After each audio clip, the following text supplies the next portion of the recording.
The Santa Claus 3 introduces a villain in Jack Frost and takes inspiration from It's a Wonderful Life for its own take on the what if story. That said, most of the film is actually about tricking the olds into thinking the North Pole is Canada.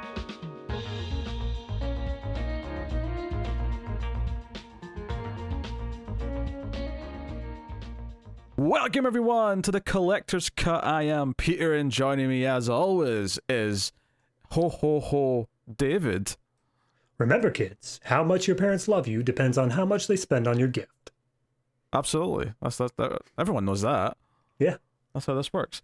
Yeah, this is the Collector's Cut. We talk about movies on this show. We do a movie per episode, and we work through franchises or maybe like a theme of movies. You know, we'll do 4 of a subgenre or something. But here, of course, we are working through the Santa Claus trilogy, and this is going to be the 3rd and final entry in at least the movie part of the series. Obviously, there's a new TV show from Disney Plus to extend it a bit further, but this is going to be us talking about Santa Claus 3: The Escape Clause. So, oh boy. Yeah, we'll get into it. We'll start spoiler-free, as we always do. Although, it is always worth mentioning, when we're doing spoiler-free on a sequel, there might be spoilers for the previous entries if, you know, it's relevant.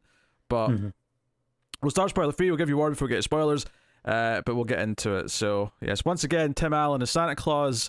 He's Scott Calvin. He's in the North Pole. Obviously got married in the last movie, so now he's got his wife, played by Elizabeth Mitchell. The movie came out in 2006. Is directed by Michael Lembeck.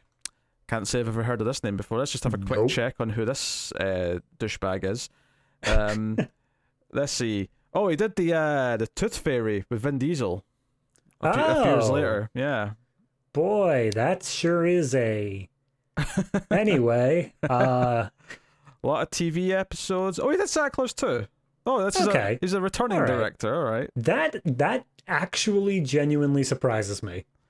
I feel like this is probably more of like they're just a Disney in-house director where it's like we just need somebody competent, because I'm looking through a couple more of these and I see like the direct-to-video sequel to High School Musical, Sharpay's Fabulous Adventure.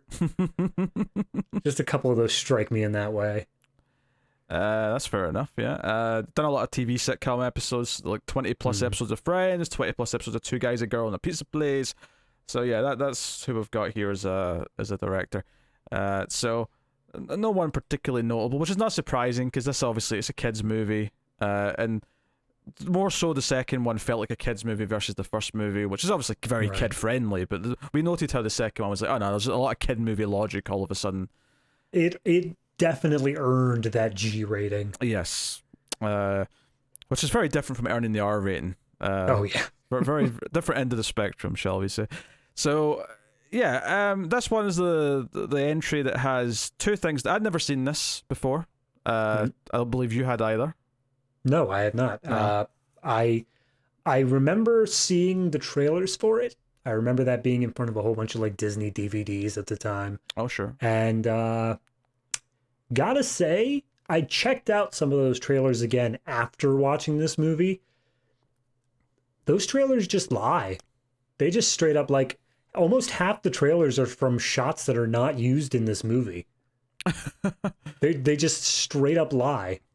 Is it lying though, or is it they just hadn't done editing the movie yet, and like all the shots the trailer people picked for their cut just ended up not being the ones that were used? Okay. Yes, possibly, but at that same time, I need to be a little angry at this movie, so just let me have this. Okay. I'm glad you've got some fire in you for this, because I don't think I feel anything, honestly. Like if we're getting into just how we feel about the film, I'll give you the plot synopsis in a minute. I feel very little from this. I feel a natural continuation of what the second one was. You've got most of the cast back again. I didn't realize Judge Reinhold was in anything in 2006, but here he is in Santa Claus 3. So, fair play. Notably, Elizabeth Mitchell, who I mainly know from Lost, I'm pretty sure she would have started her tenure on Lost maybe a few months before this came out, because she debuted on Lost in the start of season 3, which I think would have been 2006. That'd have been like September, October 2006. So I mean, I do wonder the turnaround time, because I mean, obviously TV shows have a much faster turnaround time than movies. But for something like Lost, I feel like there's probably a larger turnaround time. And for something as low budget as this, I feel like it may actually be the flip side this time. It's hard to say. I mean, if anything, she probably shot this, well, not in between because she wasn't in season 2, but you know what I mean, like before season 3 started filming, would be my guess. Right. But I mean, it doesn't really matter. Yeah. It's just interesting. She was already in like a second one of these when she was appearing on Lost. That was kind of funny. Yeah. But not only do we have a lot of the council of magical characters back, we also have Alan Arkin as the in-law. That he's Elizabeth Mitchell's mother. I don't believe he was in the last one. Father, not mother. I said mother. But the in-laws weren't in the last one, were they? No, they're new. They're the new element to this, yeah. Mm-hmm.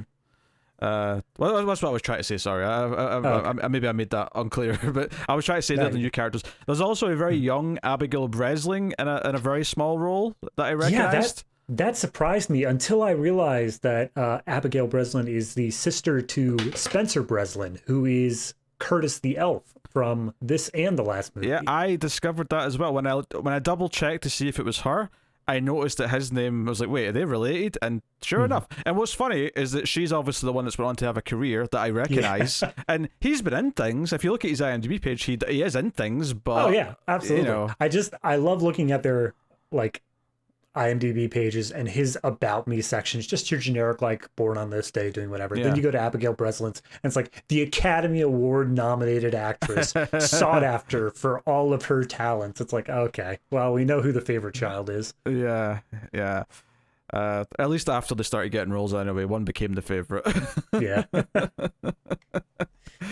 Poor Spencer's in therapy, trying to deal with the fact that his sister's way more talented than him. So poor Spencer's in therapy because he's had to star in The Cat in the Hat. Oh geez, oh man, yeah.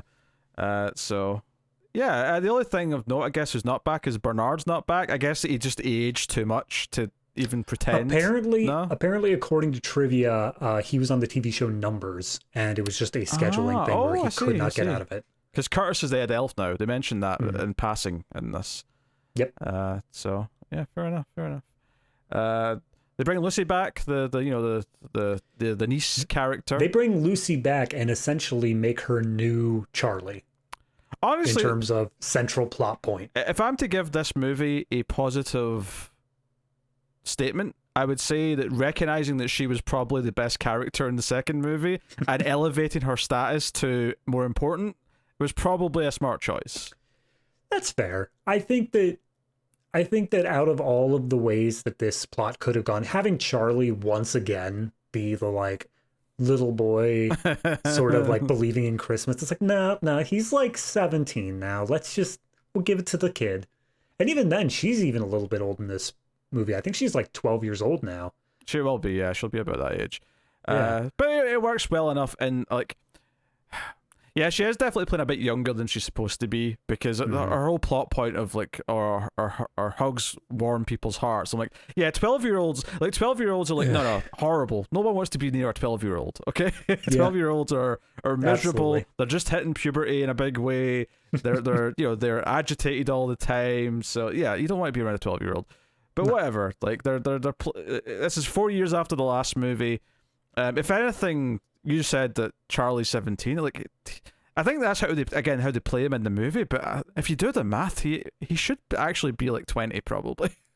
Yeah, because it was they specifically showed semi-minor spoilers. They end up activating the escape clause at one point, and they specifically show that the first movie happened 12 years prior to the Christmas that is being shown in this movie. So you figure he's, which is 7 or 8 in the last one. Yeah, he's probably pushing 20. Which, to be clear, as real time. Like, it'd been 12 years since the original movie. You know, they were just being accurate with like how much time had passed. So if he's 8 in the original movie, yeah, he should be. I thought they were going to say, oh, he's in college, but they kind of played it more like he's still in high school and he still has to answer to his parents. Honestly, he's not even like a character in this movie. Oh yeah, he's not in much of it. He's got a couple of scenes, but yeah, it's just they're definitely playing a little bit with the ages of characters and how things line up. But yeah, but all this to say though, is that I don't really feel much from it. By and No, large. that's fair. I chuckled. I mean, I chuckled a couple times at like one or two little jokes, but Oh, yeah. that was about it. If we're talking about characters, though, I feel like the one that we have to talk about is the newcomer Martin Short as Jack Frost. Yes, Completely glossing over that. he has one or two okay like moments. He's probably. I mean, the one exchange that probably made me chuckle the most in this entire movie is Lucy telling him to chill, and he just yells back, "I invented chill." I guarantee you that is the line that the writers were most proud of. Probably. You know what? It got a little reaction out of me. I'll give it that. But that's I think Martin Short is he's a funny actor. He's a funny guy. He does a lot of good comedic roles, but he also he had to play this conniving sort of aspect in this movie the entire time. Jack Frost, just for a brief plot, he's sick of being overlooked when it comes to the winter season by Santa. Santa is of course the bigger guy, and so he's plotting to take Christmas away from Santa, and that's just his whole movie is him doing that. Yeah, he's pissed that he doesn't have his own holiday. He wants to steal Christmas, and he's trying the whole movie. The biggest, if I'm making a more of a constructive critique of this movie, and we'll get into kind of the ins and outs of how it all plays out, but is that I think it feels kind of lopsided in what its premise is, because there's a big plot point that sets up what the goal for Scott, the main character, is, and it happens at the end of Act 2, get into Act 3, and all I could feel was if you just pull that back down to the end of Act 1 and have that be the main plot, rather than rushing this entire what the real story of the movie is in the last 25 minutes, it might have worked into a nice little kids movie. See, that's what was bugging me the most, was that you're saying that happens at the end of Act 2, but everything in the movie felt like Act 1 right up until that point. Act 3... Oh, sure. Yeah. It just all of a sudden... Not to give too much away here, but I have written in my notes that the escape clause, the literal whole thing that the movie is centered around, is not used until 50 minutes into this 90-minute movie. Yeah, and it is resolved immediately. It's not immediately. It may as well be in terms of just percentage of movie. Well, yeah, that's kind of what I'm getting at, though, is that feels it feels like Act 2 should be the struggles of trying to deal with what's happened with the escape clause. And instead, everything just goes really quickly because it's well, no, this is only Act 3. It should be the majority of the movie, but it's only the last part of it. So no, I agree that in essence it is just Act 1 up until that point, but in terms of actually breaking down the runtime, it's the end of Act 2. Absolutely. That's where we are in terms of the runtime of the movie, which is the problem. But because up until that point, it's mostly just jokes hanging around the North Pole, having various characters interact with the elves.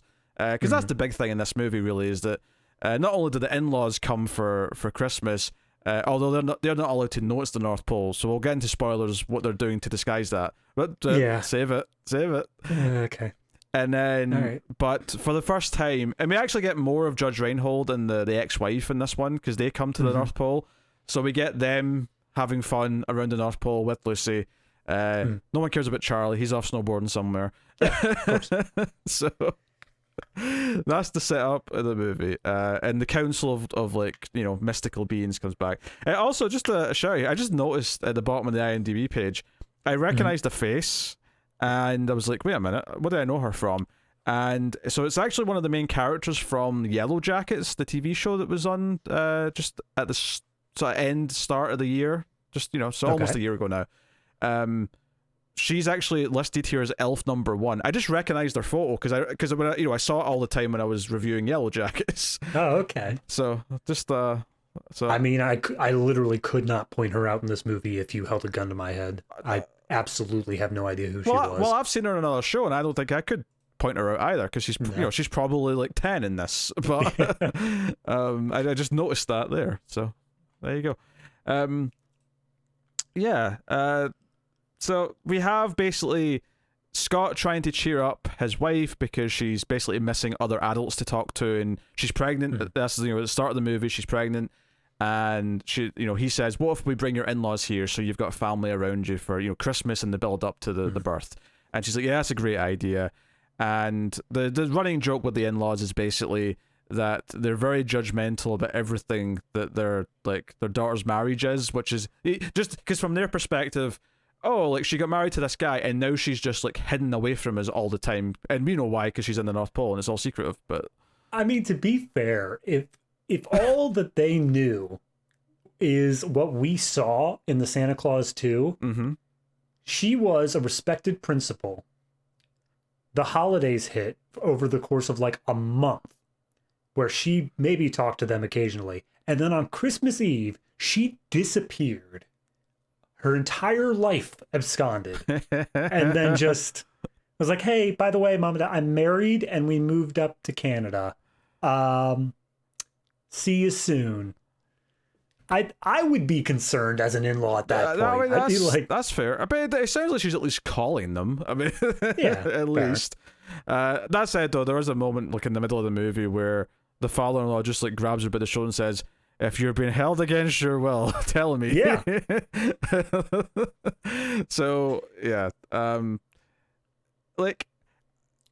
I'll give it this, right? They have a lot of characters.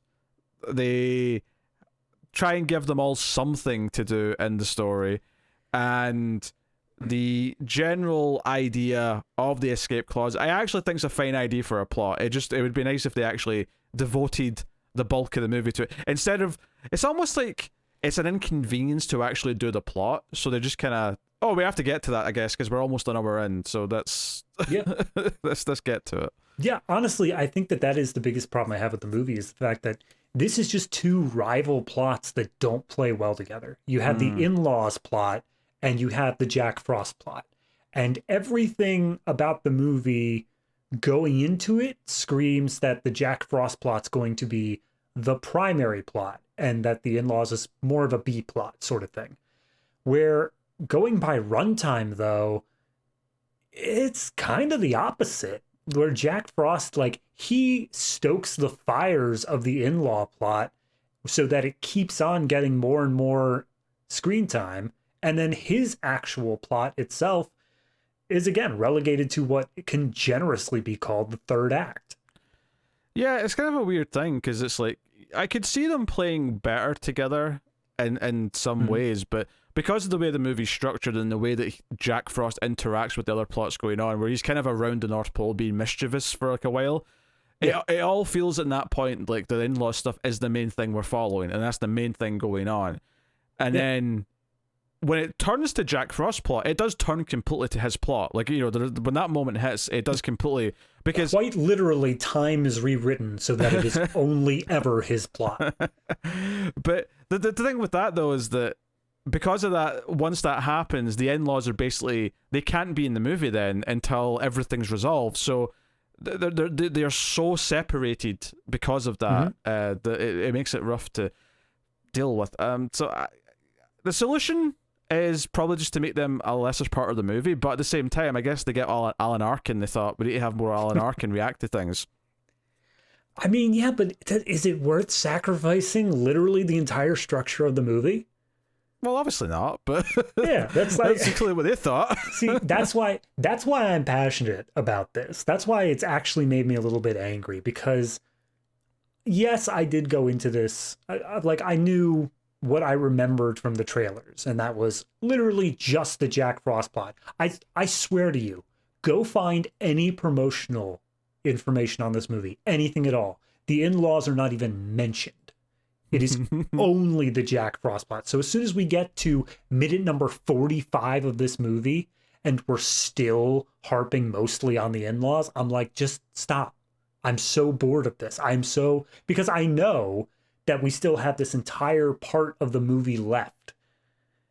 And I know that, like, especially because they get into the whole thing of, they explain very early on of how the escape clause works, because Curtis just blurts it out because he's an idiot.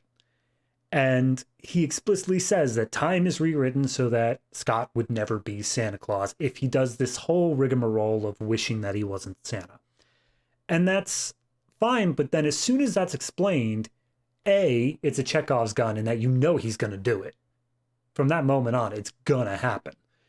And then B, because of it being the time being rewritten, you know that all of this petty little drama stuff going on at the North Pole of like, oh no, Scott's not spending enough time with his wife, and oh no, the in-laws don't think that Scott is a good husband, and oh no, there's all this chaos in North Pole. None of it's gonna matter because time will literally be rewritten as of 12 years ago. So I don't, like, the entire first 50 minutes, I know for a fact that all of this stuff that they're building up to be such high stakes is completely inconsequential to what the climax of the movie is going to be at all. That's what upsets me the most about it. Do you know what it makes me think of, though? Because, like, this idea of it just wanting to spend time with the characters and then it's like, oh shit, we have to have a plot for the last half hour. This makes me think of other kids' stuff, though. Not so much like good kids movies, but like stuff that is made for like a Disney Channel or stuff that's made with like, you know, maybe like Nickelodeon TV movies and things like that. Or, and this is not a kids movie, but this is a weird thing to bring up as a reference, but did you ever see the Spice World movie? I've seen people talking about the Spice World movie. Right, so this is like maybe the most egregious example that I've ever seen of what I'm describing here, which is that movie is just a series of them doing things. It's just vignettes of them in different scenarios. And then in the last 20 minutes, there's a dispute with some drama where they fall out with their manager, and that's the plot, right? But it doesn't actually happen until the last like 20 minutes, if that. Right. That's what this makes me think of. It makes me think of this movie exists to spend time with these characters and have jokes, and it doesn't care about being a functioning movie with like an actual narrative that, you know, propels it as it goes on. Yeah. So, and that's not me defending it. This is what it's making me think of. Oh yeah. Yeah, and I mean, I completely agree. I think that is where its primary focus is that it is focusing more on, hey, we're just going to have these cute, fun little character moments. But it is, I don't know.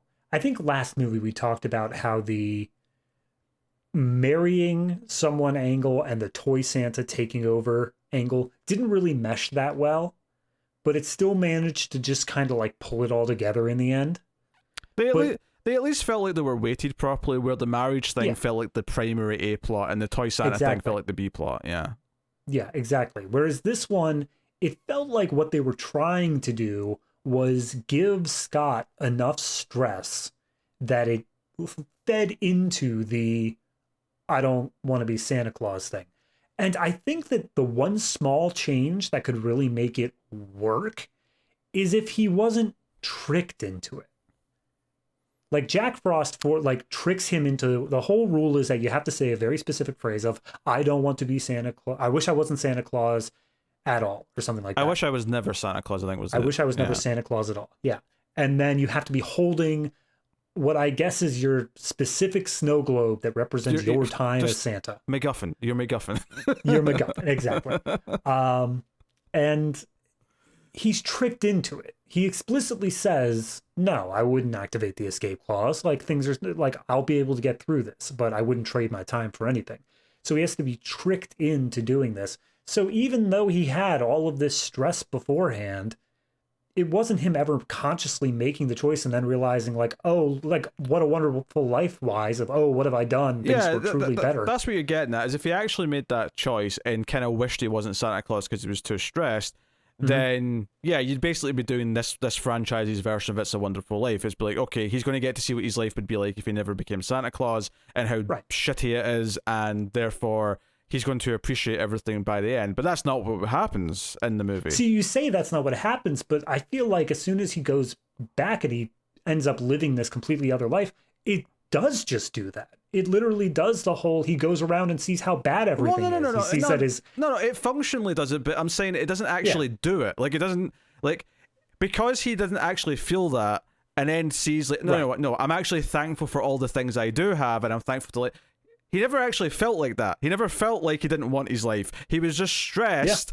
because, it was basically, his buttons were being pushed in every direction so that he was feeling boiled up to trick him into saying the phrase. But the actual rest of the movie is just a quick like turnaround to try and get him to fix it. as opposed to, like, if you were actually doing the It's a Wonderful Life of the Santa Claus, you would have him probably try and enjoy part of his life normal first. You'd spend more time early on in the story with him going, oh, this is great, I'm a rich man again, I've got a nice penthouse, I'm blah blah blah, I'm doing all these things, and then he slowly starts to notice all the things that are bad, and how it's affected everyone else, blah, so on and so on.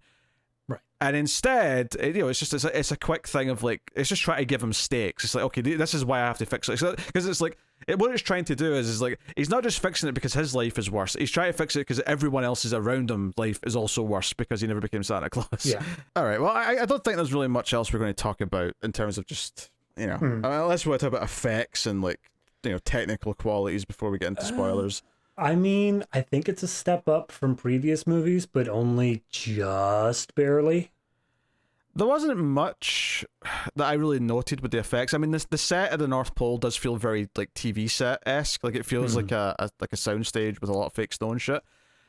The only effect that really stuck out to me, because there was a really bad one in the last movie with the flying reindeer and stuff. Right. There's one in this near the end, which I can't really say because of spoilers, but there's one effect towards the end that I thought was, like, horrible. But I'll talk about that later. I'm trying to think what you're talking about. It's just, I mean, by that point in the movie, I was probably already checked out, but regardless. That's fine. I just, there's, like, one notable bad effect. Other than that, though, there's not really much to say. I mean, it feels like the actors are having a nice enough time. It's probably because it's a really easy paycheck. Oh, yeah, absolutely. For everyone except maybe Tim Allen, who has to, like, get the whole suit on and all the extra stuff. Maybe I'd say Tim Allen and Martin Short were the only two in this movie that actually had to show up and deliver. That's fair. Because I really like Alan Arkin as an actor, but it did kind of feel like he was just, show up and just say his grumpy line, and like, that's it. He doesn't have to do anything else. Flirt with Aisha Tyler a little bit. Which, that's such a weird little thing to throw in there, but sure, why not? Well, I think in the moment, because there's just this little moment where he puts his head on her shoulder, and this is, like, later on in the movie, and it's this sort of thing where he's kind of awkward and nervous about it, and then just slowly does it. And I think the way it's meant to play that he's in awe because it's Mother Nature, I should say, and he's just she kind of, like, pats him on the head, and it's a sweet thing. But all I could see was, like, an older man going, "Man, Aisha Tyler's really hot." Absolutely, like, absolutely. That's all I can see. I will point out there's some bloopers, deleted scenes, whatever you want to call them, at the end of this movie. Oh yeah, in the credits, yeah. And while he's flirting with Mother Nature, the Easter Bunny is hitting on the mother-in-law, and it's a lot more raunchy than you would expect. Oh yeah, honestly, the little subplot of the Easter Bunny, like, saying, it's not even an innuendo, but there's this vibe that he's kind of trying to, like, get with the mother-in-law is like, for a movie, like, as you point out, is G-rated, this is very suggestive. Yeah. I mean, I guess that whoever did the rating, first off, they were just like, yeah, sure, Disney, you got a G, whatever. But second off, they probably were like, I mean, there's a reason it's a deleted scene, that it's a blooper. It did not make it into the movie proper. Yeah, because what does he say in the blooper? He says something like, "Hey, do you want some carrot juice or something like that?" It was like, coming from. I remember him saying specifically, "I'm built for speed and comfort," which I was like, that's not okay. Like, there's a lot of suggestive connotations to what you're saying here to this woman, and then she bursts out laughing. The actress bursts out laughing because it is obviously a very suggestive thing to say. I don't know. It's a weird, just little adult element that's just kind of sprinkled in there towards the end. I feel like that was the entire Legendary Figures Council, though. Like, every single one of them, barring probably Father Time and Sandman, all of them were given just this weird little, like, we've been alive for a while, and it's been a while since we've actually done anything, hint, hint. Like, all of them just had that. Cupid had that. Easter Bunny had that. I guarantee you Jack Frost would. Oh yeah, Jack Frost is a kinky bastard. There's no denying that. Well, no, yeah, there was that part when he smack dab in the middle where he's talking to the mother-in-law, and he's having her sing whatever Christmas Carol, the one that has Jack Frost nipping at your nose in it. And he just has to repeat the line over and over again as he's getting some sort of deep erotic pleasure out of that. Yeah, well, I took that as half sexual though, but half like an ego thing where he loves that someone's talking about him. You know, he's like, oh, my legend grows. Yes, my power comes from people talking about me. You say his legend grows, but I guarantee you. His icicle. Yes. That's an easy joke. That was an easy joke to make. All right, so yeah, just full spoiler warning from this point on. We can get into all the ins and outs of the movie. The movie wastes no time starting. It just basically comes up with the title like, almost instantly and introduces to the characters. There's a council meeting. There's that slight bookend where Mrs. Claus is like talking to her class of elves, which it's a strange thing to me because I'm like, technically these aren't supposed to be children. They're supposed to be like really old and know their stuff, but she still it felt like this like, oh, she wants to feel like she's doing something, so we'll give her a school to run. But oh, absolutely, it is the pity job. Yeah, but it's even worse than that because they're not even interested. Like they're not even there to like give her support of like, thank you for teaching us. Literally, she's trying to teach a math question, and they're all like, Can we learn about something that's actually important, please? Well, they're all magical beings who break the space-time continuum every Christmas. So, I mean, I guess, like, regular math questions just aren't that interesting to them because they break those rules all the time.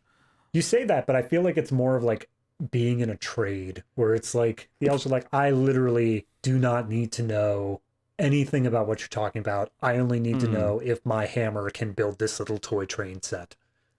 Yes.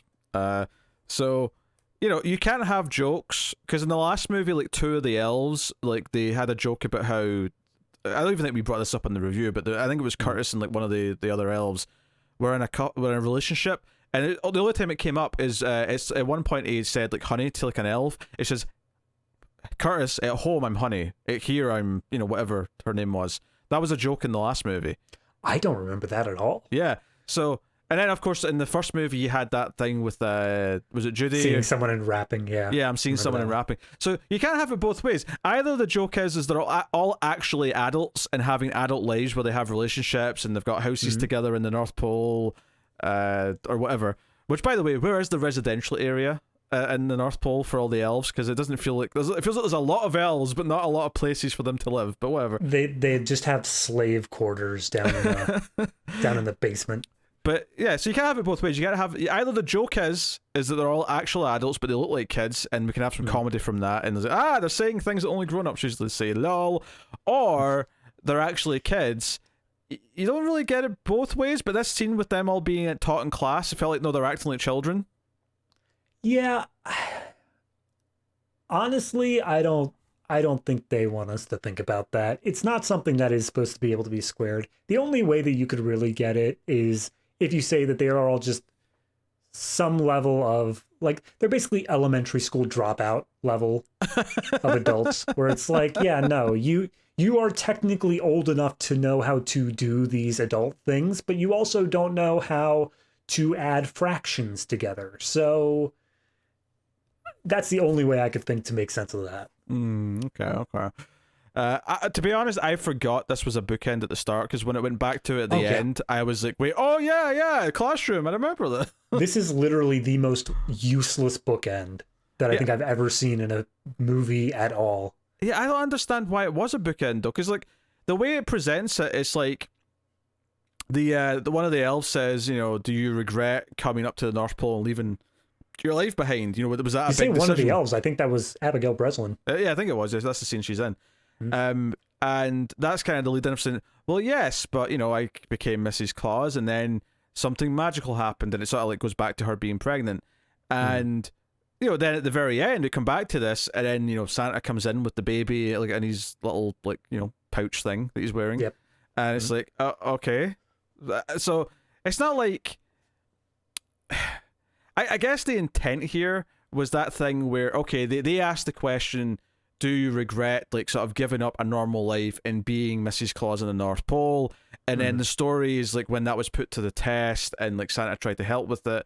But I don't know. I never really felt like we got much of an arc from her where she actually went through this journey of like doubting that she wanted to be here, and then, you know, again, it's that same sort of thing of It's a Wonderful Life, where they kind of toy with that idea of maybe this is something that like, oh, I wish that I had some sort of a different life, and that's generally what the Scott story is in closer to the third act. But this particular part of it, yeah, they're setting this up in terms of, oh, well, do you ever wish that you weren't Mrs. Claus? And then they kind of get close to that, just showing throughout the entire next 50 minutes all the different ways that like, oh, it's so stressful around here at Christmas time and whatever else.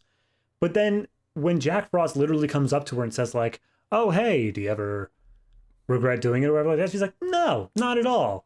And it's like, well, what's the story we're even telling here then? What are you even like? Because this is the point where she's at her most stressed and she's still like, nah, we'll get through this.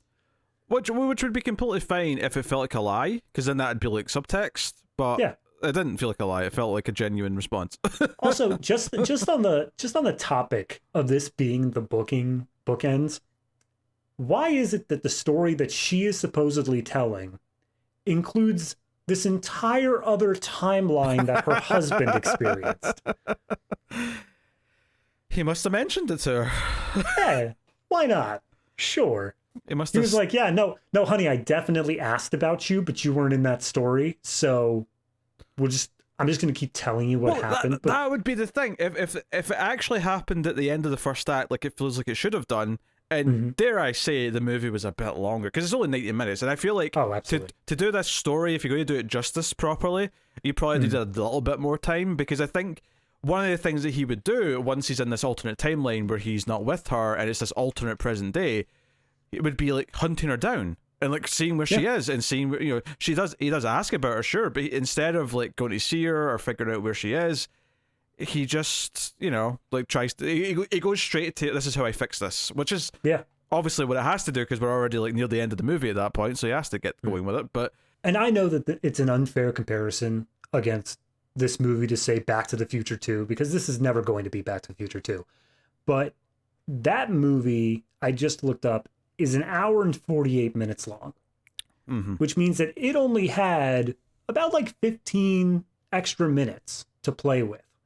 And yet it made that change over to the bad timeline feel so much more well-earned and so much more natural to where the story was progressing. I really do think that this movie just wasted so much time on the look at all these hijinks going on at the North Pole that it couldn't be bothered to try to earn it. Back to the Future Part 2, I mean, it kind of does neatly break into just 3 acts, where Act 1 is, like, obviously it's in the future, which doesn't really apply to this movie, but it's in the future doing its setup, and then the middle act is the bad timeline, and then the final act is that, okay, this is the entire mission to fix this. So this is, you know, and that's, in the case of that movie, it's going back to the past, but, so, you know, alternatively in this movie, the final act should be him realizing, I need to go to this North Pole theme park and like confront Jack Frost and fix this. That should be where he gets to after like 30 minutes of really exploring and trying to live in the bad timeline. Yeah. But that means that we need to limit down the first timeline, the real timeline, down to just 30 minutes instead of the 50 it actually was. I don't think 30 feels unfair or unfeasible, to be honest. No, it doesn't. And yet, for some reason, they had to double it. I don't get. That's what's annoying me. Of course, there is that scare that if you convince them of, let's say hypothetically, we were actually saying to the writers here, you have to like make this part longer. The worry is they wouldn't shorten the other part. It would just be a 2-hour movie. Fair enough. That's a concern. But like if fine, extend the movie. If they want to extend the movie, that's fine, as long as they're extending the part that is the escape clause. Oh, sure, yeah. Because if they extend out the in-laws part to 1 hour and 10 minutes, I will lose my mind. No. It's going to be a 3-hour epic. You're going to get 2 hours of the in-laws. and then maybe they'll do the escape clause at the 2-hour mark. You know what I need in this movie? I need Santa to sit down with Bud, the father-in-law, and I need him to go over for an hour the logistics of shipping to Australia, because that's what was missing. That was the part that was really like, movie, you missed an opportunity there. Yeah, I think part of it is this is funny to say this actually, is I think the reason why it's overlong is not even the in-law stuff itself, because I actually think you could condense that down without really losing much of that. I think most of the jokes with the in-laws are fine, and most of it could still fit in this condensed, so you have the middle act feeling that the what it should be. I think the thing that extends it out, that you could cut down a lot of time on, is Jack Frost himself. And I know that sounds weird because we're saying that the Jack Frost stuff is not focused on, or the actual escape clause plot once it gets going is too condensed later. The problem with that's there to drag it out though is that once Jack Frost knows what he's trying to do from Curtis, because he convinces Curtis or he tricks Curtis with some goading to tell him how the escape clause works. What it should really be is the next time we see Jack Frost, they should make it easier for him to get to the globes and just have him do that. But instead, we get, like, I don't know, probably half a dozen different scenes of him, like, tampering with different things in the factory and failing to piss off Santa Claus. Yeah. Right? No, and I mean, because that's literally, they literally get to the point where they say, Jack comes up to Santa and it's like, doesn't anything get to you? And he's like, no, work stuff's just a challenge, but family stuff, now that's a problem. And then Jack gets that little glint in his eye of just like, oh, okay, I need to cause family problems. Thus rendering 30 minutes of this movie completely moot, where he was just causing work problems. Yeah. I think if you take out, other than the fact that a couple of his hijinks lead to some of the, like, you know, like fires or whatever that happens for the comedy and the other plot, you could skip so much of all what Jack Frost is doing for the first, like, half hour. If you just get him to the point where he knows where to go and get the globe, so he goes and gets the globe, and then maybe causes one fight with the family, and you could condense all that down, and you could keep most of the in-law stuff, like, you know, the various things where, you know, the mother, like, having the catty comment is like, oh, your husband's ex-wife is here. I mean, if you're comfortable with that, I guess I'm comfortable with it. You know, just the little comments like that. You know, the father-in-law criticizing things are a bit of a mess. Oh, you're building this new room. Oh no, I'll take over. The joke that the father-in-law is like a handyman and he'll do it. You know, stuff like that. Like you can keep all that. I don't think that adds too much time to anything, to be honest, and it works. No. Of course, the other running joke here we have to talk about is the lie that they are saying to, because they're not allowed to notice the North Pole because of this, you know, Santa. Secret of Santa. Secret of Santa Claus, yes. They're going to just protect, because the lie that they've already given them is that she married a toy maker in Canada. So they're going to just redress a few things in the North Pole and pretend it's Canada. Which, don't get me wrong, I got a minor chuckle, because basically they have Sandman, you know, Worf from Star Trek Next Generation, Michael Dorn. They have him knock them out. The idea being that they'll think they've just, like, slept on the flight, and so they'll wake up at the North Pole. They'll think they flew there and it's Canada. When they wake up, they've got, like, you know, 50 elves waiting for them. Yep. They wake up and the elves all go, welcome to Canada. I'll admit, I got a slight chuckle out of the Canada joke. I enjoyed that first Canada joke. The first one. Yeah, no, that's a key point. The first one was amusing. The first one was good. Okay, just want to throw this out here. Did I forget? I remember in the very first movie that Scott, he was like, what do you mean I got to do this thing or whatever? And then Bernard chimes up, like, he starts singing Santa Claus is coming to town, like, as a whisper. And then the rest of the toy shop hears it and all chime in. They say, making a list, checking it twice. Like, they all sing that. Has there ever been another time where the elves speak in unison? I don't think so. Because they did it, like, a dozen times in this movie, and it was getting creepier every time they did it. Like, I don't know what it was, but the elves in this particular one just felt a whole lot creepier than the other ones. Sure, yeah. But that's the other thing, actually. We didn't even mention this, but obviously Curtis has gotten 4 years older, and he looks like he's gotten 4 years older. He's still a kid, don't get me wrong, he's not an adult yet, but he's, he's went from being like 9 to like 13, 14 or something like that. And I also want to throw out, while all the other elves have gotten creepier, I feel like they particularly turned up the annoying factor on Curtis. Sure. Like everything, I think that was part of the role, because the whole thing was he was supposed to be annoying Santa with a bunch of requests, and while he's trying to do his family thing. But you should never be annoying the audience. There needs to be that limit there. And I think he danced across that line quite happily. Yeah. So they tell them that this is just how people in Canada look. They're all little. That's why they're all elf height. They're petite. Yeah, and I know it's a kids' movie, but there's sometimes you just like I know that Alan Arkin looks around and goes and it's meant to be like funny that he's not really buying it, but he's going along with it, or something to that effect. Yeah. But there's definitely a level of absurdity to it. Likewise, the in-laws or the ex-wife and Judge Reinhold, they come, and clearly Lucy wants to go to the North Pole, and then Judge Reinhold guilts Tim Allen into it by saying, look, your son's been there, right? And your new child is going to be born there and grow up there. So you're leaving our daughter out of this, and that's going to make her feel really bad. And by extension, also her parents, who would have to accompany her on any long distance trips. So, it's basically just all a bunch of excuses to have those 3 characters around. But like I say, Lucy's kind of the heart of the movie. They realized they had a good idea with her in the last one, so they brought her back, and they have her be kind of like the main kid that helps Santa out at times. Right. Even in the new timeline, she doesn't really know him that well or like him that much. She still ends up helping him.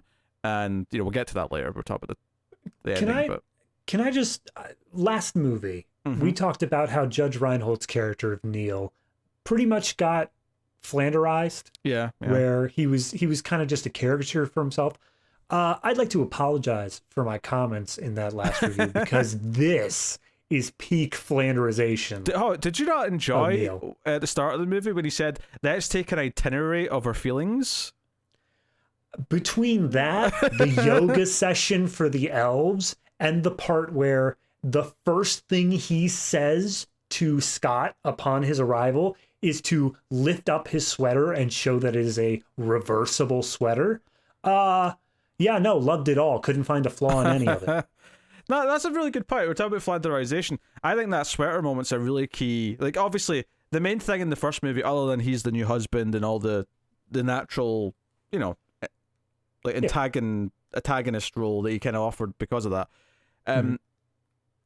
He was a therapist, right? And they made a couple of therapist jokes in the second one, but not a lot. But the one thing, he was always wearing those types of sweaters in the first movie, but the second movie made it more of a joke, because they had that moment where he's like, doesn't it look sexy in the sweater? And the wife's like, he's like, I thought you liked that sweater. He's like, we'll talk later, hon. Right?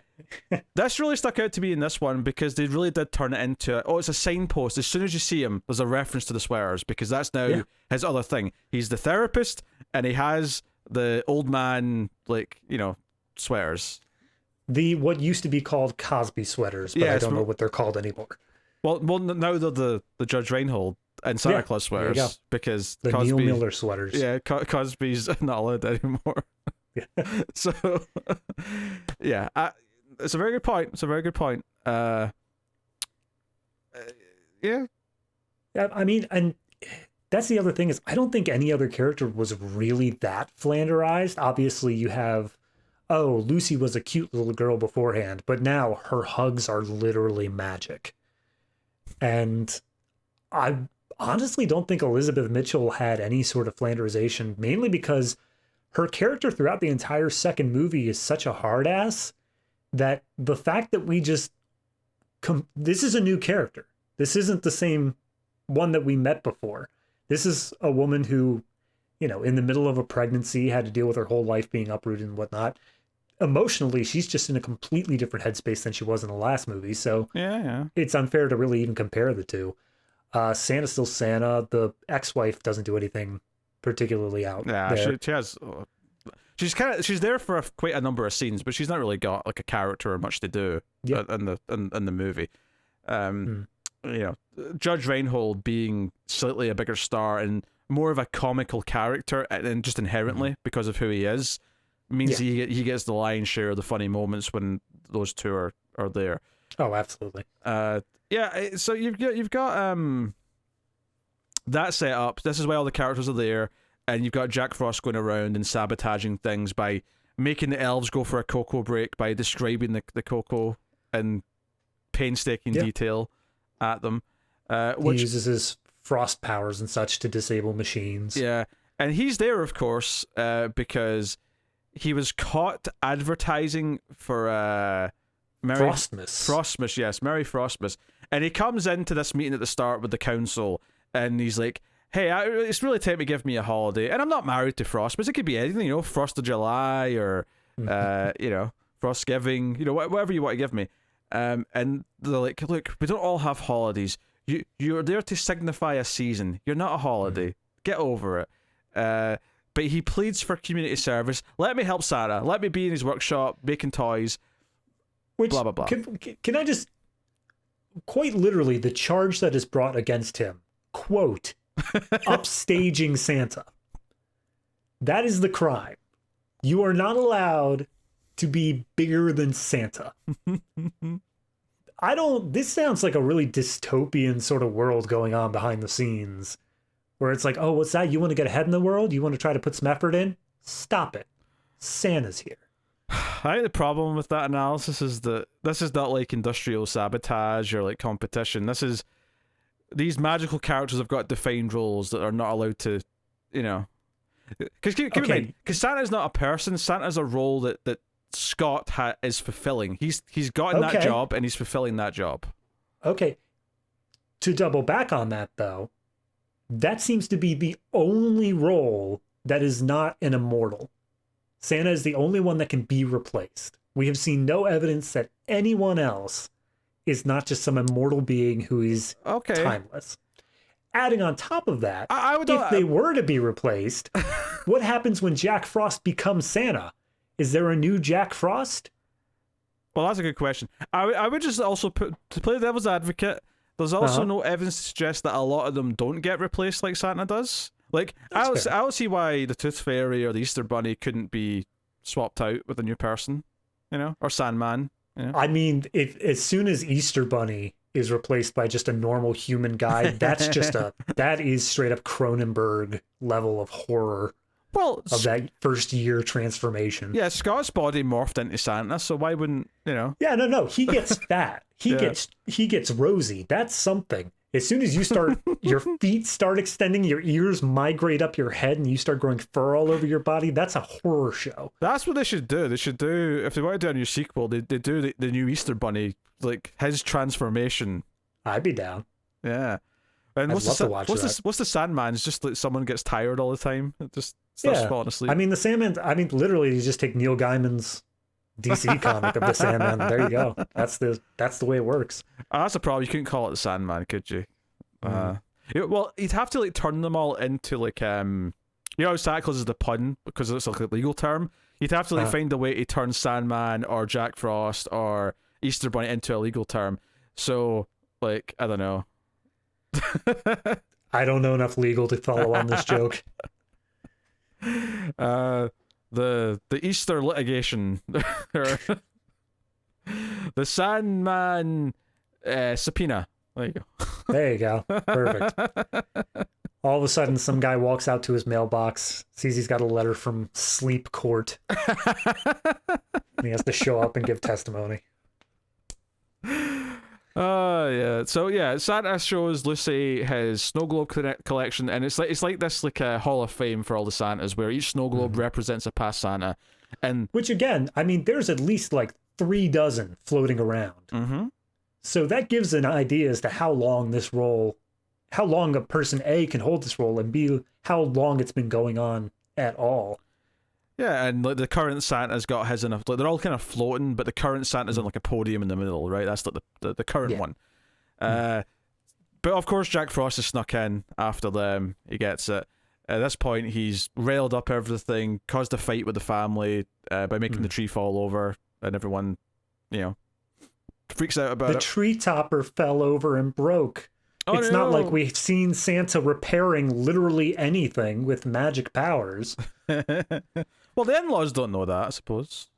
He could literally just go out of the room, come back in, and say, "Hey, here's the follow-up one, honey." But yes, he makes Scott almost an hour in finally say the phrase, "I wish I was never Santa" at all. He really has to sort of force him into it though, because he says it kind of half right, and he's like, "No, but you mean at all, right?" At all. And then we go back in time to the night Santa fell off the roof, and they definitely shot some new shots of this. And the reason why I noticed it, I never brought this up in the first review, and I'm glad that I've got a chance to bring it up now, is that when Santa falls off the roof in the first movie, you can tell that some of the snow on the roof's actually a fabric, because you can see it crinkle as he's falling. So there's definitely some new shots here. They use some old shots too, but there's definitely a couple of new shots for the angles. I mean, I don't want to get too into it because it literally is the most pointless thing to talk about ever. I don't get how this time thing works. Because, not to jump ahead too much. Are you saying the time travel in Santa Claus 3 is not up to snuff with I'm saying that... No. Of course not. But it's not even up to snuff with its own internal logic. That's what they should have called this. They should have called it Santa Claus 3 Primer. I would love that. I would be so into this. But no, the first time they go around, Santa's up stomping on the roof, and instead of Tim Allen, Scott, coming out of the house saying, "Hey, you," and Santa falling, at the exact same moment that would have happened, Jack Frost says it instead. Says, "Hey, you," and then he gets on the coat. Yeah, Scott should still come out of the house at the same time. Absolutely. Yeah. Which, if they say like, no, in this new timeline or whatever, Scott, Charlie isn't woken up, and therefore he doesn't wake up Scott, so therefore whatever. Fine, I can accept that. Except that the second time they go around, Santa manages to stall Jack long enough that the original Scott does come out and fulfills the original timeline loop. In which case, what? I know it's nitpicky and I don't want to focus on it, but like it really annoyed me at that point. Yeah, if it wasn't some family kids movie, I'd be like tearing this scene apart for this because it's just playing fast and loose with any of its rules. But it doesn't care about the rules. We can tell this.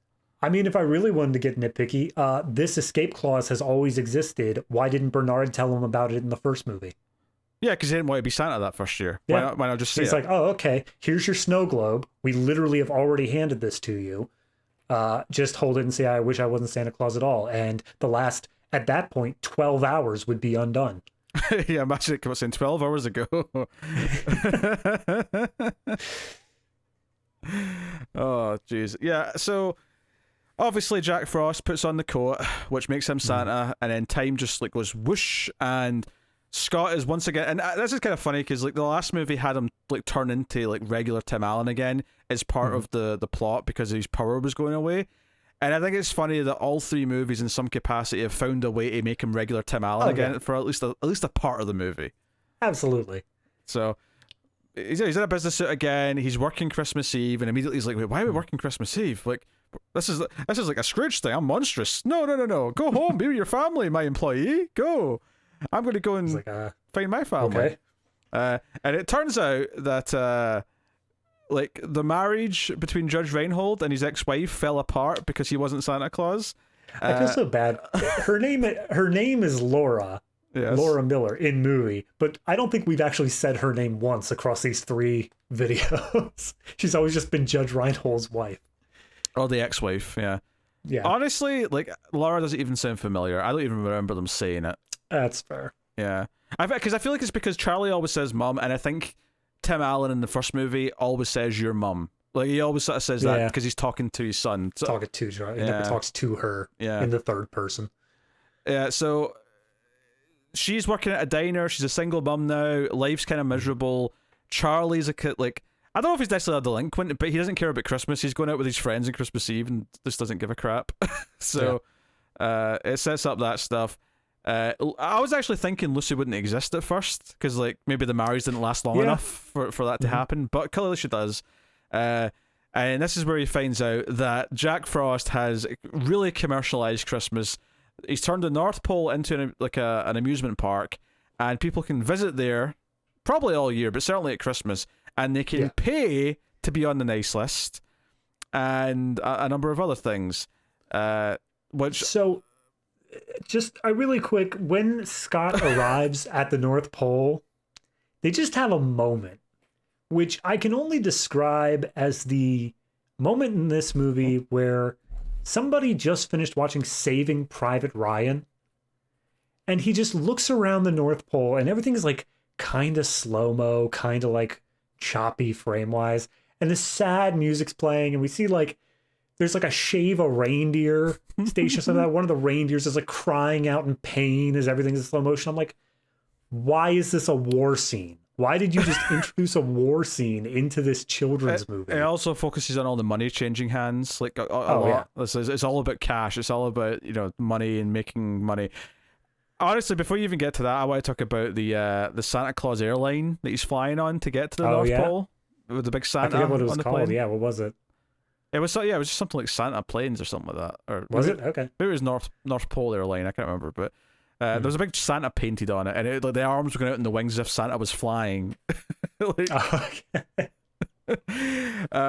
know you wanted to talk about the SOS thing and how Jack Frost has effectively broken that. Yeah, I mean, well, to be fair, actually. Okay. So the SOS, they did establish this was a new thing, right? I mean, did they say that in the movie? They didn't say it was a new thing, as in like they never had to worry about it. Okay. Because I was going to say, maybe since Scott wasn't Santa, they never brought in this policy. No, it's definitely always been. Because I mean, anything that's been going for thousands of years, they got the rules locked down. Quite literally, we have shown their legal system. Mm-hmm. We know that these contracts exist.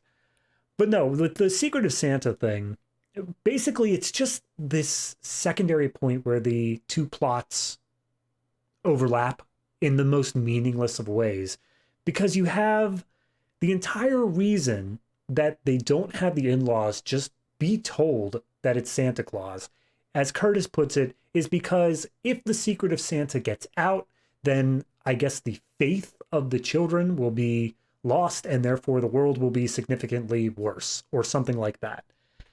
And that's enough justification for them not to tell the in-laws. So then once Jack Frost gets it, apparently almost immediately, he was sick of trying to keep everything secret. He wanted recognition for being Santa. And so he just told everyone the secret. He made it a worldwide thing. And as such, we see that the world is a lot darker of a place. Yes. Whether that's because the secret's out or because it became commercialized is up for debate. But it's a darker place. Skipping ahead ever so slightly here to when it is undone, Scott shows up, and out of his entire thing, out of everything he saw, everything that happened with the alternate timeline and Jack becoming Santa, the one thing that he comes back to when he sees his in-laws and his wife again is, no, we need to share the secret with family. And I don't get it. I don't understand how you get any of that from what we just saw. How does he see all of that happening when the secret is out, and these two people, which the wife has described as being unable to keep a secret, we need to tell them that Santa is real?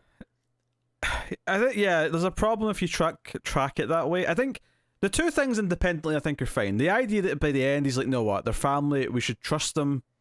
Mm-hmm. No matter what, we should trust them, and they should have to just, they should get the weight of the secret, blah, blah, blah. I also think it's completely fine if Jack Frost did break the secret of Santa, and that's why everything's so cynical and monetary and capitalist, and it's just a theme park basically now, and it's all just he's corrupted the whole thing, right? That's also fine.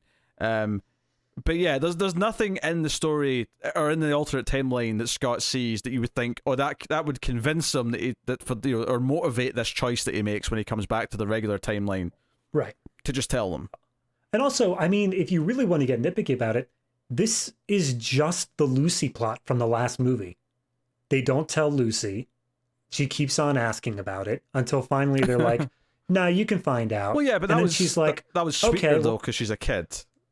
I mean, I guess, but like, if you're just going to reuse the same plot here, then what's even the point of doing it in a far more annoying way at that? No, I'm sticking up for the second movie a little bit and saying at least that was sweet, because she's like an innocent kid and she obviously cares about Santa, so there's like a sweetness to it.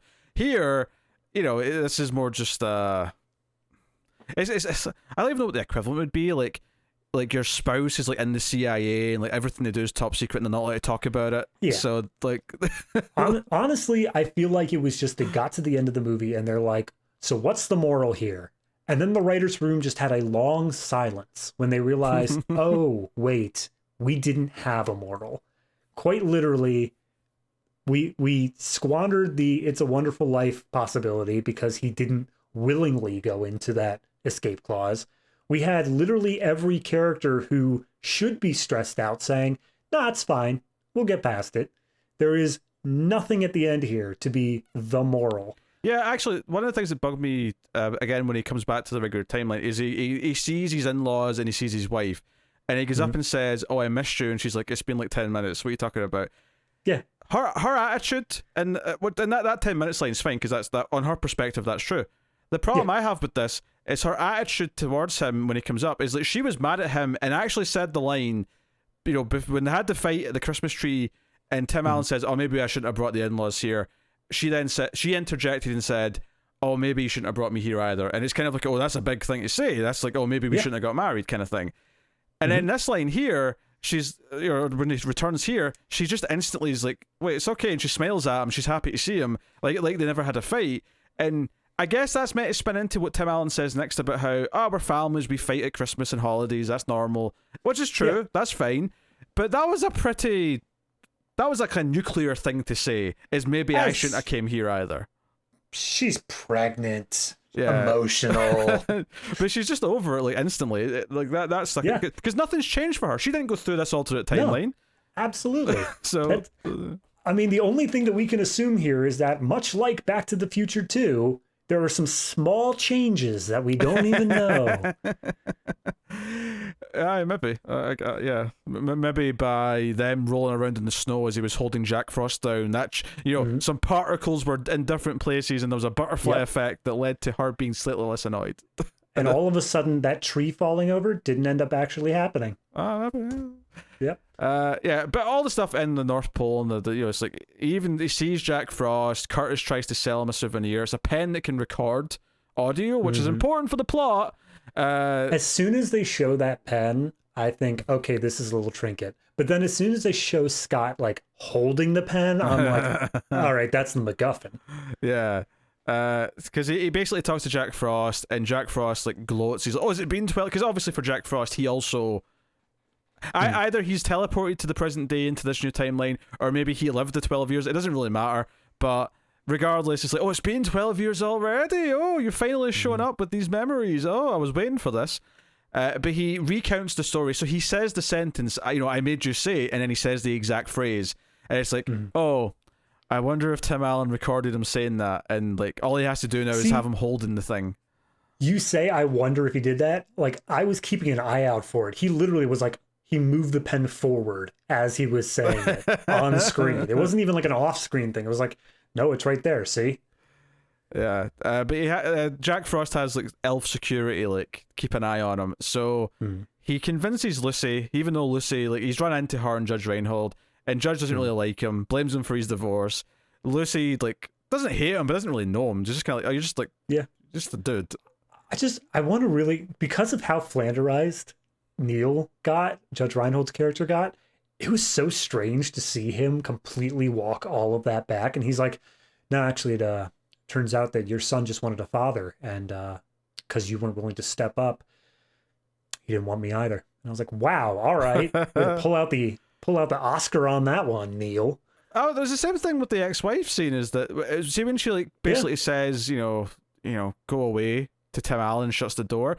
It did genuinely feel like she was playing a role in like a depressing drama where her life is absolute shit. And it was like, you know what? For a split second, you almost just shattered the entire tone of this movie with like These But actors actually doing this. That's what I'm saying. I wanted them to. I wanted them to just go that full. No, this timeline sucks, and we need to explore it. It's got to be light and fluffy. And we have to get through it as quickly as possible.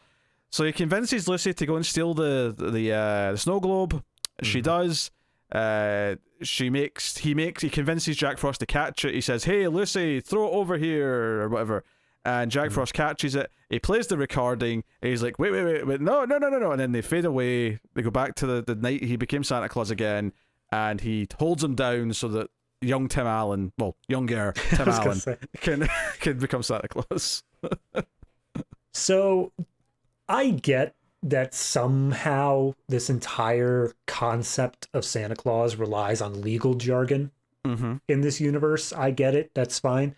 But I feel like there has to be some level of legal, especially with how well mapped out that is, that says that a recording of Santa does not constitute the voice of Santa. I mean, that's fair, but I think also actual contracts, if you're tricked into signing it, it's null and void. So tricking Santa into saying the phrase to trigger the clause also would be problematic. But then you can imply that Tim Allen was tricked by the very first one, because the fine print was literally like 1 millimeter tall. That's getting into the just the plot hole of the entire franchise, which is it was always a trick. He was never going to read that tiny text and realize that this is what's happening. Yeah. So, but actually, God. You just kind of answered your own question then. This entire thing started what's effectively a sly legal trick. So technically, the trickery is part of the DNA of the whole franchise. So therefore, using a recording and tricking the whole thing plays to the franchise. That's been a part of it the whole time. Santa Claus literally just began because there was a bored lawyer who was like, I wonder if I could do this. So I'll give a slight compliment to something here. When he first goes to the bad timeline, he sort of appears in front of a mirror in his business suit. It's basically the same shot in the first movie when he tries to shave his beard and the beard pops back in. It's a very intentional look. This is like, the moment he realized, oh shit, I'm turning into Santa Claus and I can't do anything about it. They recreate that shot of him in the business suit to sort of call back to it. It's like, no, now he's a normal businessman again. So, yeah, you know what? It's a small little directorial touch that I actually think is quite smart. But, it's not going to save the movie, which is obviously... Oh, no, absolutely not. But, give the small props where they're due. That's what I feel like. They had this big idea for the alternate timeline. They had this whole thing mapped out, like, just by Judge Reinhold's speech of, like, here's how it ended up being that this seemingly happy marriage, as we saw in the first Santa Claus movie, ended up spiraling into divorce because of your actions. It's like... They had the whole timeline mapped out, and then someone at some point came in and said, like, all right, so we're going to need you guys to wrap that up in about 20 minutes. I think part of the reason why they probably shied away from it and didn't do this is the entire, like, main chunk of the movie is, because we were saying, oh, like, he had to go and see his wife, Carol. He had to go see what her life was like without him and see how miserable she is and see, it's maybe some other characters as well. I think the problem with that is that kind of what we were saying, where the tone of the scene with the ex-wife almost felt like a little too dark for the movie, that if you're trying to make this a light family comedy film, like, maybe they just couldn't figure out how to do it and keep it fun. Like, maybe they just couldn't figure out how do we have him visiting all these worst versions of these characters to make him convinced that he has to, like, it's a good plot for a movie where you want to root for the character to fix everything, but does it work as a family comedy where the kids are laughing every minute or so? That's fair. And I guess that is what it comes down to, is that me as a viewer, I want to see the best possible version of the story. Yes. Whereas the producers want to see the most marketable version. They want to see kids laughing every 60 seconds or less. Yeah, exactly. So and I think the version of the movie that we are sort of building based on what they've given us here is an infinitely better movie, but it's probably one that's not necessarily not kid-friendly, but I think, I don't think 5-year-olds would like it. I think teenagers would maybe get into it because it would be a bit more aged up, but... See, that's something that I've always wondered about these sort of franchise films, is which ones age up with their audiences? Which ones last long enough that they can sit there and be like, no, the people who saw the original Santa Claus and were the target audience back then, they would be Charlie's age now, and therefore they would get a bit more mature. Yeah, that's an excellent question, because I think it's a choice that they have to make when they're doing these sequels, because I look at something like Power Rangers, and I think of that 2017 movie, which is obviously still like a mainstream movie that you can take a kid to, but it definitely isn't the kiddie movie or the kiddie tone that the TV show had. Like, it was definitely designed with the idea in mind that a lot of 30-year-olds that grew up with Power Rangers are probably going to see some appealiness out of nostalgia, so it has to work for them too, and they kind of clearly, tailored it for that. And I think there's a balance to strike where you also want to get like a new generation into it as well, so you want it to work for both audiences. I feel like with this, they just went, no, we want this generation's children to like it, and yes, there'll be like continuity for people who have grown up with it, but all in the continuity of like having characters come back, it doesn't really work for a mature audience at all. No, not at all. I would say even less so than the last film. Last film at least dealt with some like heavier things of relationships and romance and stuff like that, things that kids probably wouldn't have any interest in. This one was just hijinks the whole way through. And the funny thing is that the darker version of this we're talking about, and when I say dark, I don't mean like a super dark, I just mean darker than a kid's movie, like what we got. The darker version we are describing, I think actually could be easily far more mature than the last movie. It could actually say a lot about regrets, it could say a lot about the spirit of Christmas, in that, if you take away and just make it a commercial thing, what that does to it, and like, this idea that this, and you could almost even make it feel more like a trilogy where, okay, Jack Frost just wants to be this businessman, but Tim Allen started the franchise as a business toy man, a toy creator who was a businessman, and you could somehow like almost like see some of like the past of himself in Jack Frost, and like have a full circle thing that feels like a trilogy wrap up. Instead, it just, like the movie ends, it's like the end, and it doesn't really feel like the culmination of anything. It just feels like this was our next chapter and meeting the in-laws, and now they've got a kid. Yeah, no, I think that there is a story, and even if they focused on the in-laws specifically, I think we said last time that for the last movie, the Toy Santa thing felt more tacked on, where it felt like they wanted to focus on the romance more. This one has the same sort of thing of, it feels like the Jack Frost alternate timeline bit is simultaneously what's tacked on and yet also the focus at the same time. It felt like the main script that they went with was the in-laws one, but they had a whole nother script about Jack Frost that they just took the best elements from and brought over into this one. Didn't really fold in well, but I wonder alternatively as well if because we keep saying how they put all this alternate timeline stuff too late in the movie, it had to be more fleshed out. I wonder if part of it as well is that, and this is okay, there's nothing wrong with this, but Jack Frost is a villain. If you do that early on in the movie, he effectively disappears, other than maybe you'd see him in a TV screen promoting like the North Pole or something in the alternate timeline. But he would effectively disappear from the movie for a long stretch until you see him again at the North Pole. And that would be okay. But I do wonder if the makers of the movie and the studio are like, no, we want Martin Short hamming it up as much as possible. We want more of him just being around and doing stuff. Honestly, yeah, I could see that. I think that you get a big enough name like that, yeah, they would want to get their money's worth. So, but again, that just comes back down to the marketing side of things. They have a specific goal in mind when making this movie, and it's not tell the best story. And just to play devil's advocate with what I just said, alternatively, you can just give him more screen time in an alternate timeline by cutting to him occasionally and showing him, maybe, I said that you see him on TV in a commercial for North Pole. Why not show him making the commercial, have like him being like an awful leader to the elves and being shitty to people, and give us more of a reason to have Scott dethrone him and like fix all this, because you could show the 12-year in between. Oh, just sure. Cut back to that. Everyone's like, show what happens when he hits the year where he has to find a Mrs. Claus.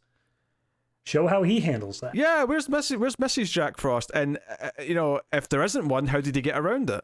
Yeah, these would all be much more interesting stories, Disney. You literally have a Disney Plus show right now that I doubt has to do with this.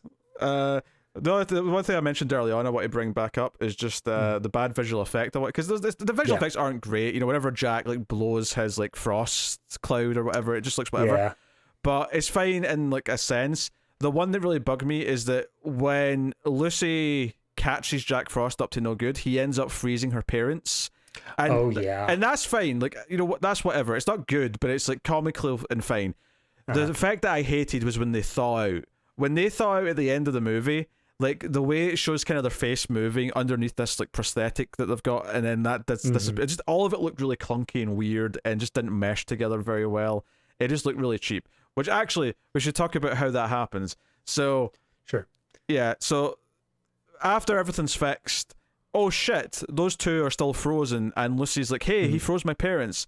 And it's like, well, how do we do this? Can we, Jack Frost, like, you know, undo this? He's like, well, no, that'll only undo. They'll only thaw out if I thaw out, and that's never going to happen. Which you know, yes, that's a whole like Pandora's box of like, wait, how do you work exactly? Like, what's your history? But we'll come back to that. That's a totally different thing that was literally never brought up at any point. And it's just like, oh no, here's some deep lore, guys. Deep lore? Okay. But basically, there's been a running thing throughout the movie where Tim Allen keeps saying to Lucy, oh, your hug can warm a heart, right? And even the snow globe that he makes for her, that he gives her, is her hugging a snowman that turns pink. Although, in reality, it would melt and you'd kill the snowman, Lucy. Just he's lying to you. It's a magic snowman. Yeah. But basically, it's like, hey, you can fix this. All you have to do is hug Jack Frost lovingly, and it'll fix everything. And sure enough, there's a slow like build to her walking up to him, and everyone's watching, and he's like, what's this? What's going on here? And she hugs him, and he starts to like, all the ice parts of him start to crack and fall away, and he ends up just standing there in a white suit. It's just Martin Short, although he has elf ears, which I wasn't expecting. I mean, I think he had that as Jack Frost, and he just... I thought yeah, but I just thought it was because he was cold and they were pointy because he had like icicles and stuff. But oh, whatever. And of course that defrosts the parents, and everyone's happy, and they all sing a song together. Because the entire movie we keep on getting this subplot of, you know, because of Jack Frost's antics, stuff's getting backed up, and at one point Scott says that an entire continent might not get toys this year. So the entire Legendary Council shows up to help because Charlie says, hey, we should go help my dad. Yes, his exact line is, I checked in with Curtis and found out you were behind, so I got the council together. Sure. Does he have their phone numbers like on him? He just shakes the snow globe and mad time continuum. Okay, so this I was pissed off that it took so long to get to the escape clause. That annoyed me already. Coming back and finding out that the moral of the story is like, don't keep secrets from family, despite the fact that literally the first movie is keep secrets from family. But then we get into this whole thing. As soon as they wheel out the frozen parents, we get something that, as far as I'm aware, was never mentioned before. They can only thaw out if Jack Frost thaws out. And he specifically mentions that he was told that he would never be able to be thawed by any sort of magic. They said that it was impossible. Well, I think the way he phrased it, he said that he would never do that, implying that he likes having this power and he would never want to go back to being like the good neutral version of himself again. And he says that, but then when Lucy is actively thawing him out, he says like, but they told me it was impossible. Okay, yeah, he said that too, yeah. First off, who's they? Second off, who did I feel this? like in these last 10 minutes of the movie, we've got some real deep lore cuts of like, no, there's this larger council of Frost that's going to attack. And it's like, what? I mean, does he come from, is it like, does he hang out with Loki? Is it like the Frost Giants did this to him? Like, what? I'd imagine there are heralds for the different seasons as well. Why is Jack Frost the only one who gets this bump? Who knows? Who cares? Find out next time. Where's the Spring Simon and the Summer Scott? Spring Simon. And Winter Wendy. Like, where are these characters? Oh, he's Winter. Well, yeah. Autumn. Augustine.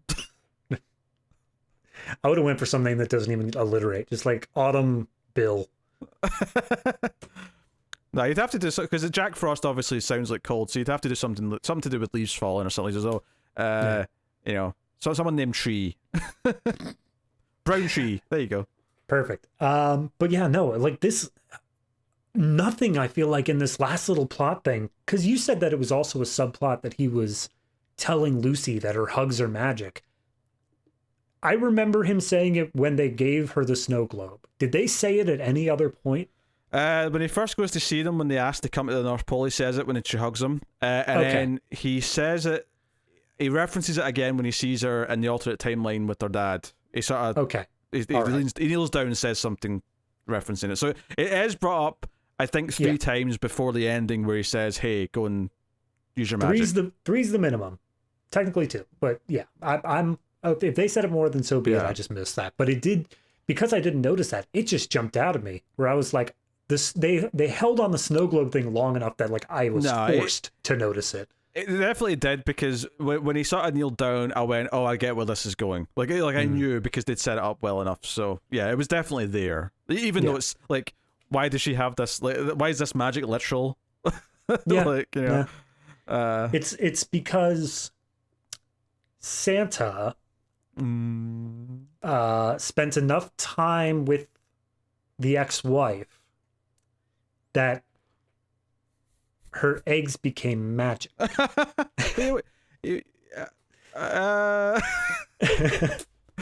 Okay.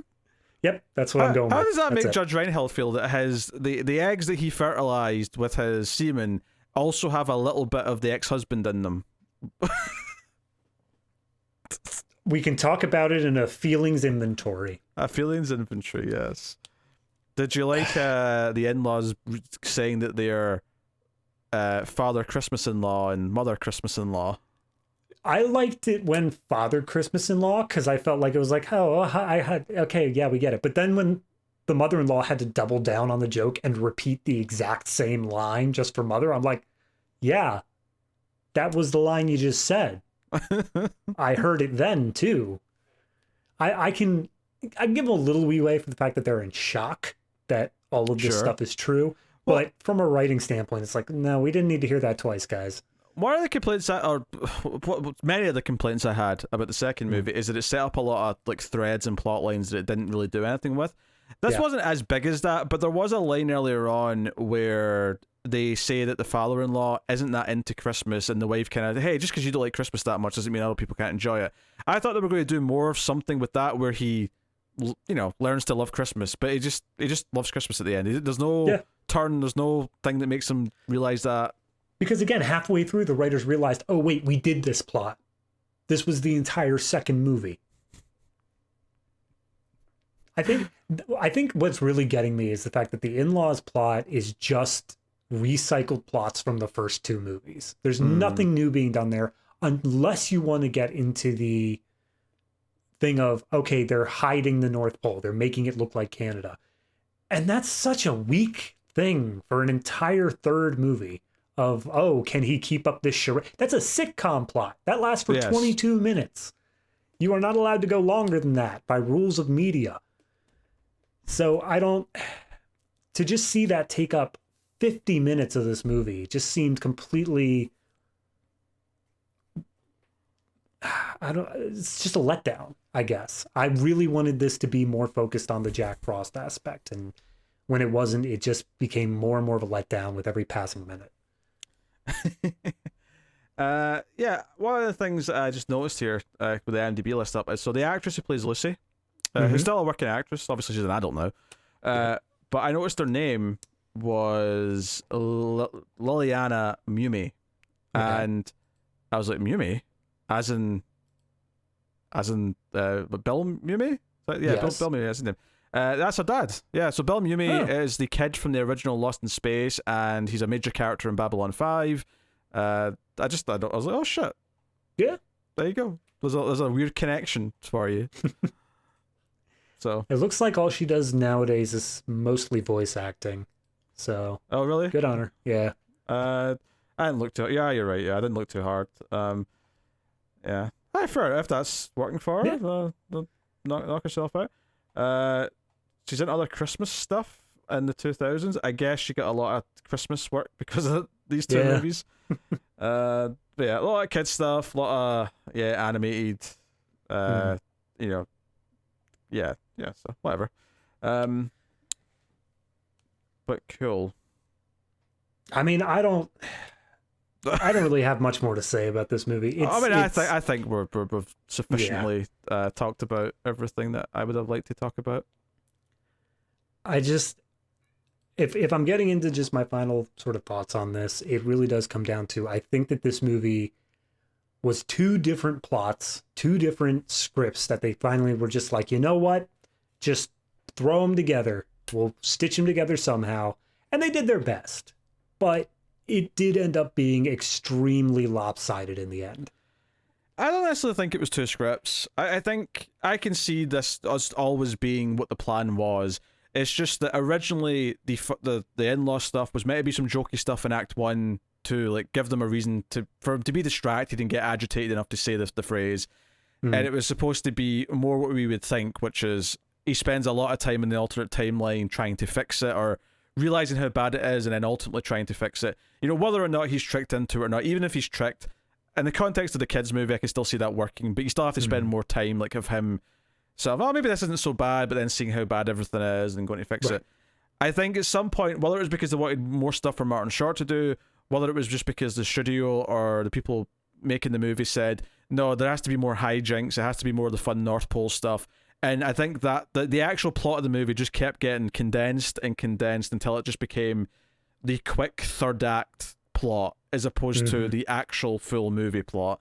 And that's a shame, because I can see a much better film in here. Which, you know, and not that I'm that invested or care that the third Santa Claus movie sucks that much, because like I'm never going to watch it again. So yeah, I guess all that is to say, it's time to rate the Santa Claus 3, the escape clause. Are you what are you feeling? Oh man, I wrestled with this one. So the last one I gave a 5.5. And if I'm using that as the reference point here, I genuinely think I can't give this one any higher than a 4. And honestly, that still feels a little bit generous, but that is where I'm going to come down on, in that the only things that I found worthwhile here are, again, that third act, only in concept, not even in execution, because if they would have just extended it out, if they would have made it anything like we've been talking about, I would have easily given this an extra point or two. But this is just a horribly, horribly lopsided movie that focused on all of the least interesting parts for far too long. So I'm just going to say flat 4 for me. Yeah, this is a tough one. I think I'm kind of not too far off. Like, I don't necessarily. I'm going to give it a 4, although I won't say it's being too generous. I think 4 is completely fine, because I think generally speaking, it's trying to be this nice, casual atmosphere of a movie. The actors are all there. They seem to be having a reasonable enough time, even if, they might be phoning it in technically, a lot of them, but they don't seem to be miserable whilst they're doing it. It seems like a nice, light atmosphere of a movie. So, yeah, but for all the reasons we've discussed, 4 out of 10, because it diminishes everything. And then we have our agreed shared thing, which is, does it make the cut or not? Well, let me guess. I don't know where you stand. But for me personally, I'm willing to put out there that I don't think this makes the cut, and I think it's to the point where it's just cut your losses. I don't think this is really worth watching. I don't think that it's not a good Christmas film. That's my major complaint here, is that this doesn't have that fuzzy feeling that the other movies gave, in terms of it makes it at least enjoyable to watch during the season.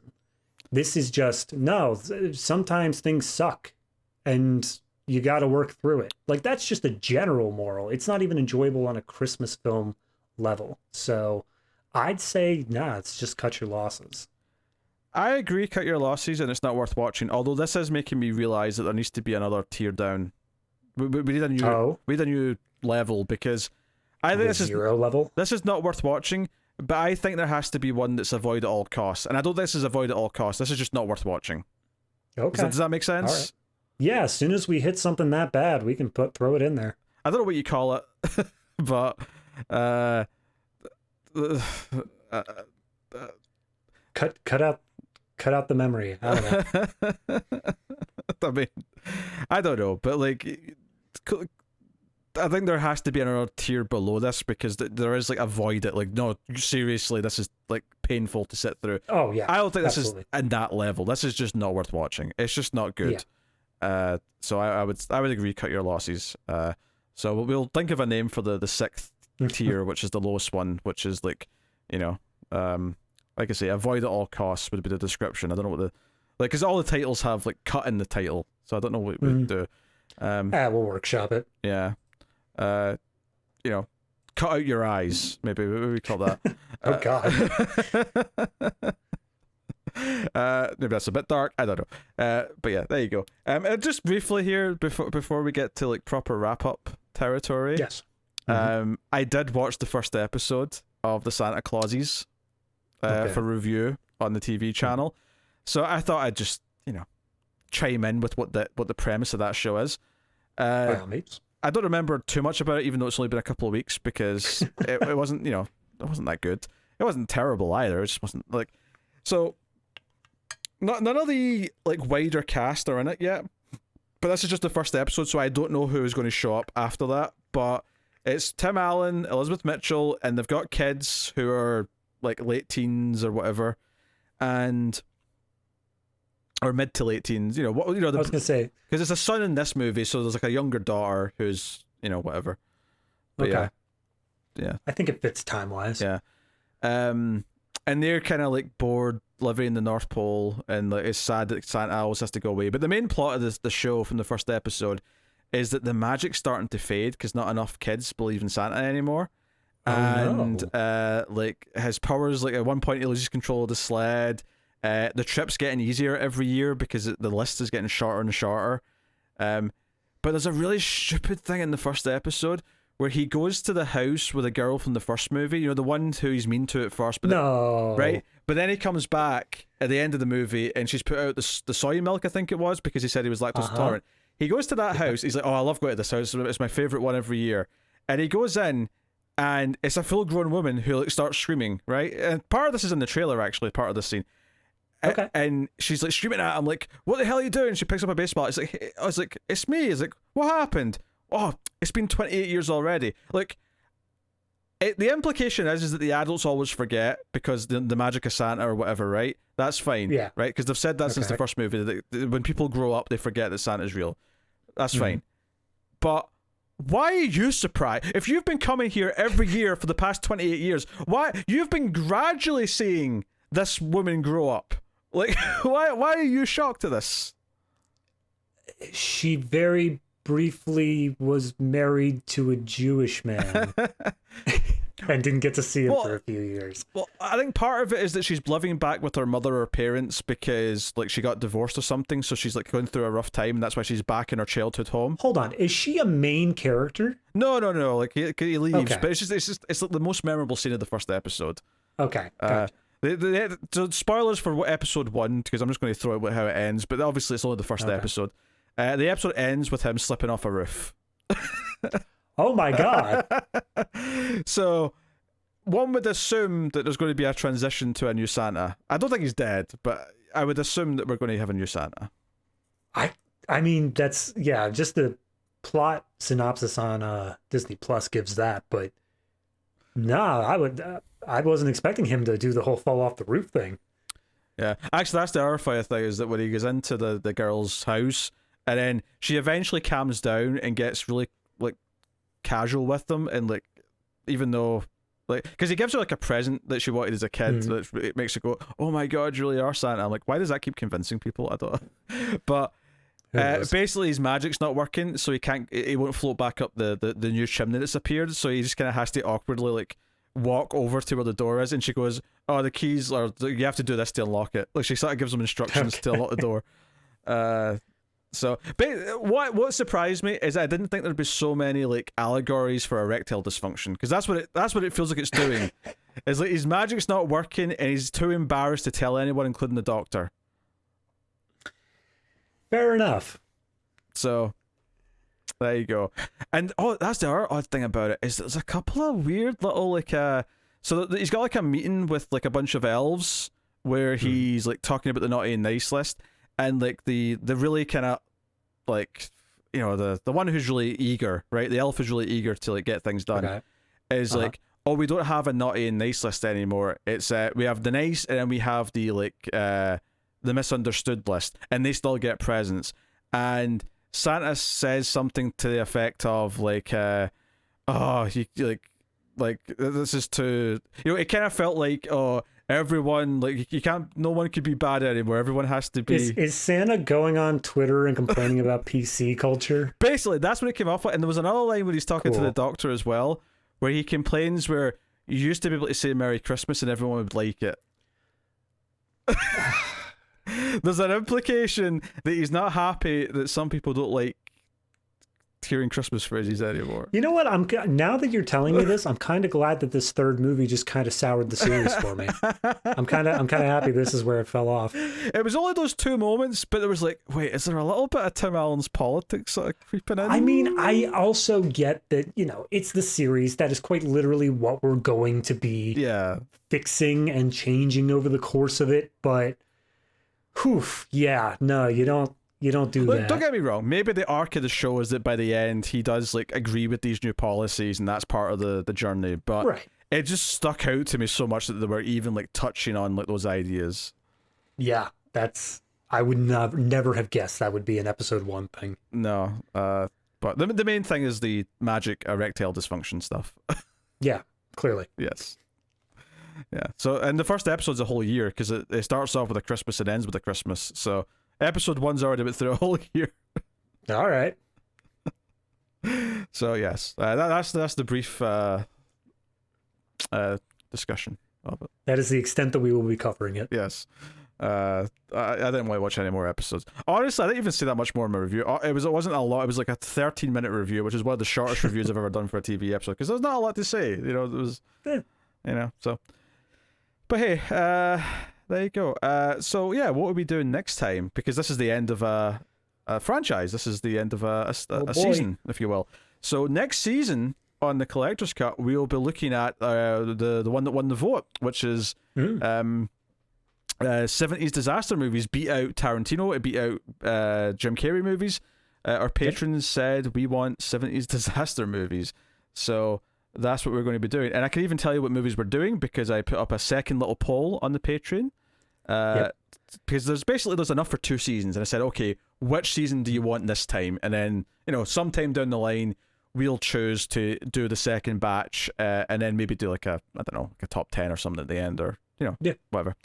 And I definitely read this list when you sent it to me. I'm not learning about this for the first time. It's fun if you're reacting. There's nothing wrong with that. So yeah, the winning side of the list was the Poseidon Adventure, the China Syndrome, the Cassandra Crossing, City on Fire, and the Big Bus. And the bonus Patreon episode will be Beyond the Poseidon Adventure. So that is the next batch. Not necessarily in that order. We'll between us decide what the order is, obviously. But the idea was, just for the record, to not put all the biggest ones in the one batch, so that there's like big ones in both like seasons. So that's the season we're doing, with Poseidon Adventure being kind of the biggest headliner at the back. But yeah, so that's what's coming next over January or so. So look forward to that. So before we officially move on, though, since we're finishing up the franchise, just real quick, how do you feel about Santa Claus as a whole trilogy plus a show? That's a good question. We went into the first movie with me feeling like this is something I saw oddly like a good number of times when I was the right age for it as a kid, but I still didn't really feel that much nostalgia for it. And I think part of that might be just the Tim Allen style of humor. Just like, even in like hindsight, I just knew that it wasn't going to like work for me anymore.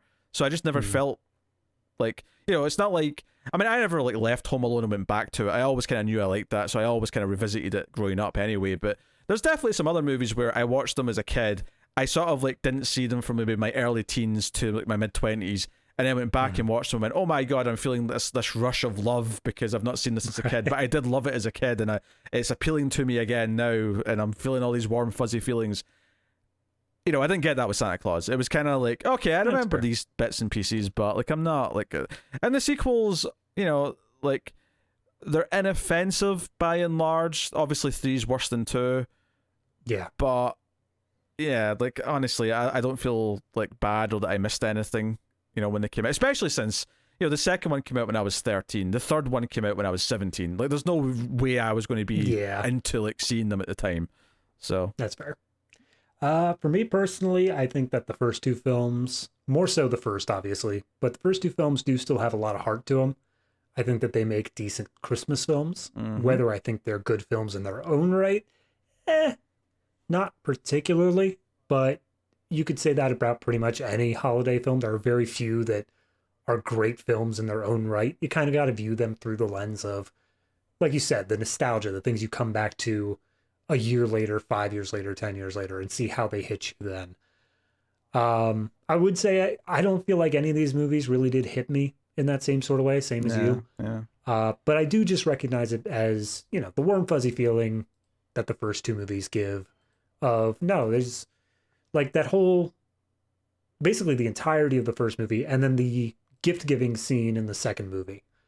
Those are the moments that I think really make the films worth it. Third one's a trash fire. I don't like it.